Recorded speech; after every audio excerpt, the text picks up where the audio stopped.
What does it take to survive hell on Earth? Today, we're going to dive into a 2013 human rights report that tells one of the most incredible, most harrowing escape stories I've ever come across.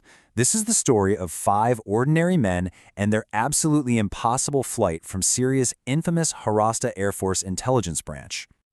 The report kicks off with this line, and it just hits you. It really sets the stage. What these men went through was so extreme, so beyond comprehension, that even they couldn't fully believe they had survived it. So this isn't just a story about an escape. It's a story about surviving the unbelievable. So, who were these guys? That's what's so important to remember. Before they were just numbers in a detention system, they were just like us. They were plumbers, laborers, guys who worked in a sweet shop. Let's take a moment to meet the 5 men whose lives were about to be torn apart.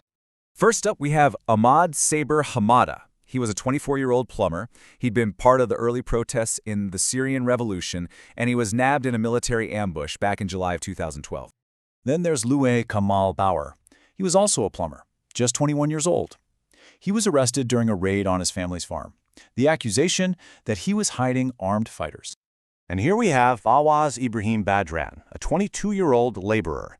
His nickname was the Spray Man. And you know why? Because his big act of defiance, his crime, was writing anti-regime graffiti on walls. For that, his home was raided over 20 times before they finally caught him. Next is Hassan Nasrallah. He was 28, worked in a sweet shop, but in his town, he was apparently one of the most wanted men, and he was eventually caught in an ambush led by a notorious officer they all knew as Major Ma'an. And finally, there's Moafak al-Jandali, a 21-year-old blacksmith. In his story, security forces raided his home, claimed they found a weapon, and arrested him right there, in front of his entire family. So after they were arrested, all 5 of these men ended up in the exact same place, the Harasta branch of the Air Force Intelligence. This place, it had a reputation for being one of the absolute most brutal detention centers in the entire country. Let's talk about why. The first thing you have to understand is just the sheer scale of the inhumanity here. It's staggering. A cell, maybe designed for 20 people, was packed with up to 120. Ahmed Hamada said they had to take shifts just to sit down. The air was so thin, their only source of ventilation was a single fan. A fan the guards would turn off just to punish them. Now you can imagine, with conditions like that, disease was everywhere. And the prisoners, they came up with their own name for the most common one: fish scales. It was this absolutely horrifying skin infection from the filth and malnutrition. It caused these thick, cracked sores filled with pus and blood that would eventually harden and flake off. And there was zero medical care, none.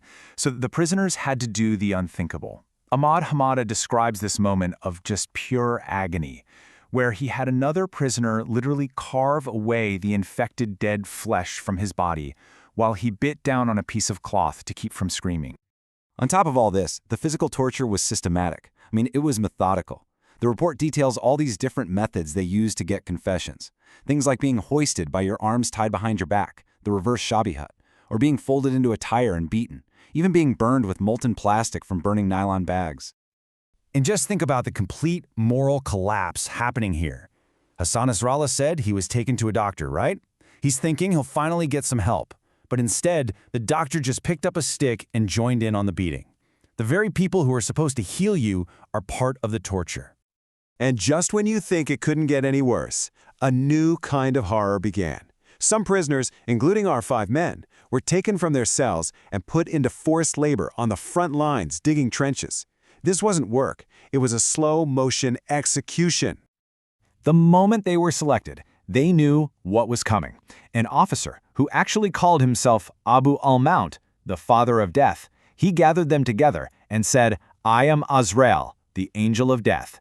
You are coming with me to the land of truth." There was zero ambiguity about what was going to happen to them. So, day after day, they were forced to watch their friends get picked off, one by one. Ghassan Balour was executed because he got too weak to keep digging. Wael Sirakibi was killed just for asking for a 15-minute break. They understood with this chilling clarity that the second their own bodies gave out, they were next. Survival was not an option. So, faced with a 100% certainty of death, they decided to do the one thing they could, the impossible. They started planning an escape, and they decided to time it for Layla al-Qadr, a really holy night in Ramadan known as the Night of Destiny. The plan itself was almost deceptively simple. But the risk, it was off the charts. The idea was, while they were digging a trench, they'd use a tool to break the chain connecting their legs. Then, they'd wait for the one guard watching them to get distracted by his phone, and in that tiny moment, they'd just run for their lives. After a few false starts, where the moment just wasn't right, it finally happened. The guard, a guy named Hassan, he was listening to music on his phone, and he looked down for just a second to change the song, and that was it. That was the window. And Fawaz Badran, he described what happened next perfectly. He said the light from the guard's own phone lit up his face, and it blinded him to what they were doing. They whispered a prayer, and then they just ran. Gunfire exploded from everywhere, but they scattered into the darkness, running through minefields, just running towards what they hoped was freedom. Incredibly, all 5 of them made it. But that's not where this story ends, not even close. Because their testimony wasn't just about their own survival. It was a desperate plea for all the people they had to leave behind. And this is the number that haunted them. When they gave their testimony, they estimated that there were about 400 other prisoners still in Harasta, all of them facing the exact same fate they had just barely escaped. And this is their final message to the world, spoken by Ahmad. And it's a heartbreaking, humble plea. They weren't asking for some big rescue mission. They were just asking for anyone, to go and see, to bear witness to the horror so that the world couldn't pretend it wasn't happening. This testimony was recorded over a decade ago now, and that forces us to ask a really tough question. The story of these 5 men is an incredible testament to human resilience, for sure, but it's also a stark reminder of the countless others whose stories were never told. So what is our responsibility to remember? And what happens when a voice from the darkness finally reaches the light, and we just stop listening?